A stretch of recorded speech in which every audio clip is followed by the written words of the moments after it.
Welcome to the Scrum Process Overview. My name is Ken Walsh.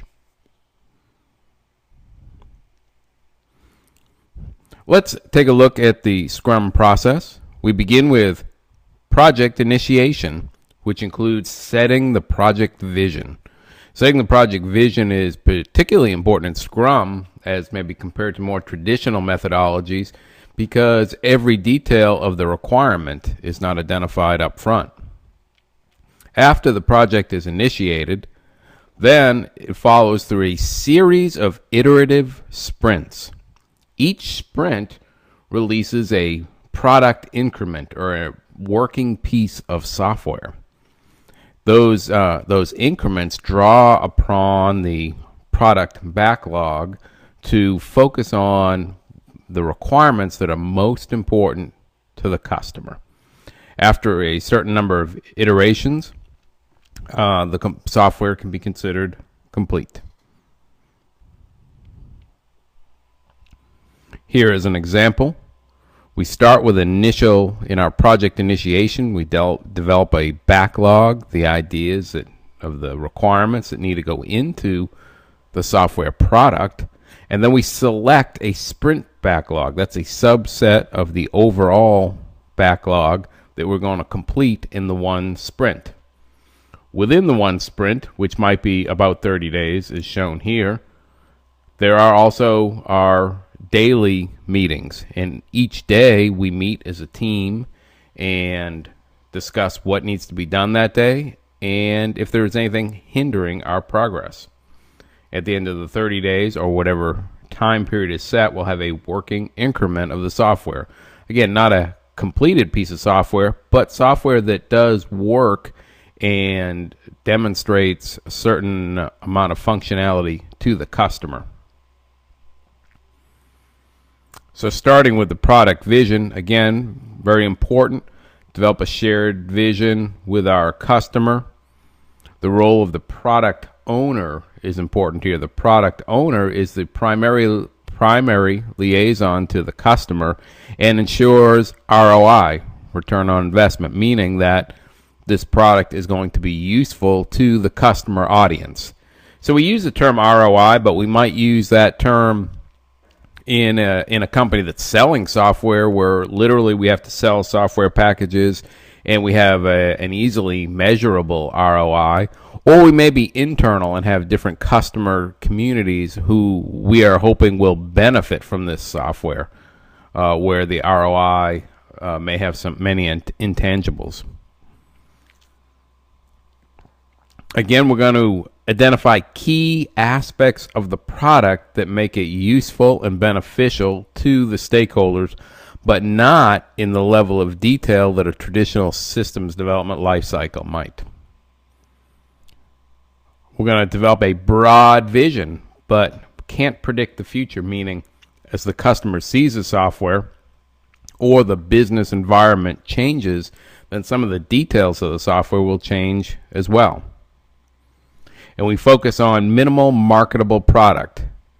What is the minimum set of functions this software product could have that would be useful and deliver benefit? Therefore, we're delivering benefit quickly without waiting until every little bit of detail of some of maybe the less important features are still being finished up.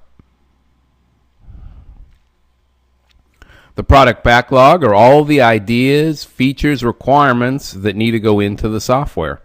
The level of detail that we have in the definition of the backlog items depends on how important they are and whether or not they are going to be used imminently in the next sprint. Product owner will focus on managing this because the product owner's focus is on ROI. Or if your focus is on ROI, then which backlog items will contribute the most to the profitability of that product? And again, when I say profitability, it could mean selling the software, or it could mean getting the software used internally within an organization. Then the backlog is prioritized, what's most important, so we can take those most important items and bring them to the sprint. User stories are how we develop or add detail to the product backlog. In other contexts, sometimes we see requirements analysis, or use case scenarios. And so in the Scrum method, they're called user stories. They identify the user role and what they want to accomplish. Begin with a short description. Can be further developed if needed after being prioritized. So if a user story turns out to be very important, but then under review seems incomplete, you may have to go back and further develop that story. Needs acceptance test before being used for a sprint. That means we know the criteria that will be used to judge if the user story has been implemented correctly. And that needs to be a very specific, quantifiable thing where the software accomplishes a particular act or calculation or something. User stories have a particular format as recommended. We start with as a, and then a user role. I want to, what is the goal of the user? So I can. What's the why of that reason? So an example here is, as a petroleum engineer, I want to review well production history so that I can decide if maintenance is warranted. So you see how that fits together. The user is a petroleum engineer. That's their role. They want to review well production history. That's how they can tell if something needs to be done. But we put the why there. Why? So I can decide if maintenance is warranted. Well, that begs the question, which pieces of information of that production history are most valuable to making the decision whether maintenance is warranted? So then we can prioritize and decide what's important to fulfilling that user story. In the sprint planning meeting, we select items from the product backlog. We estimate those items, not in terms of man hours, but we estimate them in the kind of high, medium, low in terms of difficulty. Select a set of those items that can be completed within one sprint. Of course, this is an estimate. In some cases, all items won't be completed. And then from that, you create the sprint backlog. The sprint backlog is the subset of the product backlog that will be used in a single sprint. The sprint review meeting reviews the product that was developed in the sprint with the stakeholders. Okay, so during the sprint, during the 4 to 6 weeks, the Scrum Master and the analyst and everybody on the team is working to put together an increment of the product.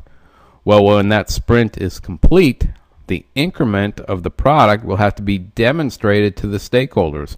Why? Well, it's the stakeholders ultimately that will have to tell us whether that increment is valuable and workable or not.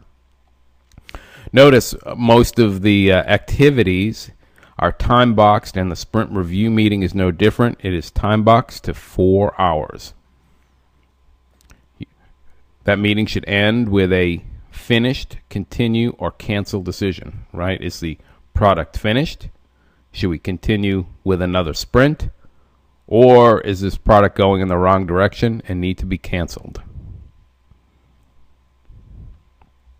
The sprint retrospective also happens at the end of a sprint, but this is an internal meeting for the team to reflect on the team process.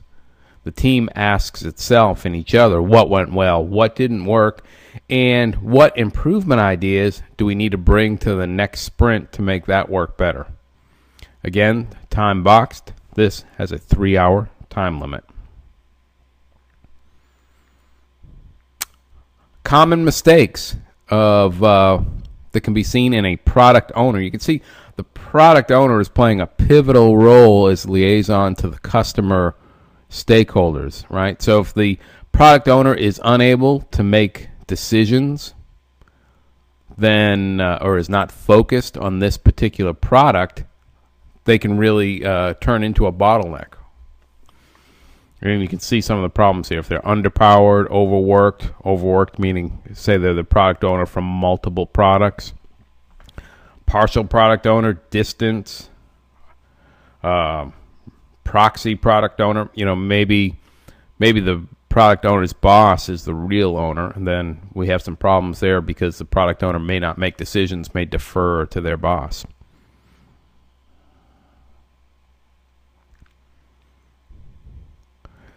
You can see how project estimating becomes a completely different concept in the traditional software development lifecycle as in Scrum. In software development lifecycle, we're looking at gathering the requirements completely up front and having the complete requirements, making a complete overall estimate for the project. But say it's a 5-man-year project that's going to last 12 calendar months, think of how much error there is in that initial estimate. So we make an estimate of the project, but there's going to be a lot of error. In the Scrum, we don't make the big estimate. We focus on what amount of the backlog can be completed in the next sprint. And we estimate how difficult that'll be. And what that means is after one sprint has been completed, we can get a good idea, now we've used the same people and the same technology, how much can be accomplished in the next sprint and how many sprints will be needed to complete the project. So in other words, what we've learned after completing a sprint is how much of the backlog we can complete, and having learned that, we're going to estimate future sprints much better. Look at the difference in philosophy. In the systems development lifecycle, since we made that big contract up front to list the requirements, we tend to hold the requirements constant and let time slide. That's why software projects are generally late. Why? Because we say, well, if the requirements aren't finished, you better keep working on it until you finish those requirements before you deliver it to the customer. Problem is, we're spending more time and money doing that. Scrum, on the other hand, we hold time constant. We say when the sprint is complete, you will stop work and we'll evaluate what has been completed so far, and we'll make a decision about whether to invest in the next sprint. In practice, some use systems development lifecycle on reasonable sized projects. Some use prototypes effectively within the systems development lifecycle, highlighting areas that where there might be some unknowns that we want to test. Some incorporate change in long systems development lifecycle projects. ERP conversions and upgrades tend to look more like systems development lifecycle projects because we identify requirements that in the ERP that need to be modified and get sign-offs on those. Engineering and banking back-end processing look more like systems development lifecycle. E-commerce, Facebook, Google look more like Scrum when we see the development practices. And that's kind of an overview of the tasks that take place in Scrum and why. Here are some additional useful resources.